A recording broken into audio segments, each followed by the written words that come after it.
तव्हां चयो त हुबुल वतनी ईराननि में वधीक आहे, असां में केतिरी आहे जोश जज़्बो?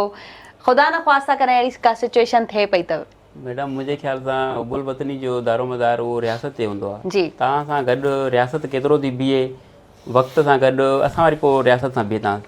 पर मुंहिंजे ख़्याल सां असां वटि रियासत जा पिलर्स तव्हां ॾिसो, जुडिशरी ॾिसो, एग्ज़ीक्यूटिव ॾिसो, पार्लियामेंट ॾिसो, इन खां अलावा जेके बि इदारा आहिनि उहे ईअं सम्झो असांखे पंहिंजा ह्यूमन राइट्स जेके बेसिक राइट्स आहिनि आर्टिकल 8 खां वठी 28 ताईं कोड त थियल आहिनि जी पर कॾहिं मिलिया न आहिनि।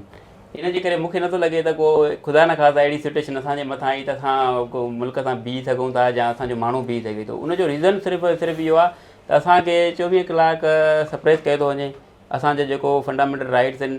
हिन वक़्तु ॾिसो US ऐं ईरान जी जंग हले थी पर उते बि प्रोटेस्ट करे सघो था, पर असां वटि प्रोटेस्ट ते पाबंदी आहे। तव्हां 144 नाफ़िज़ आहे, केसिताईं हलंदो का ख़बर न आहे। इवन की तव्हां हिकु सिंगल माण्हू अगरि प्रेस क्लब ते वञे थो उते बि हुनखे पुलिस खणी हली थी वञे।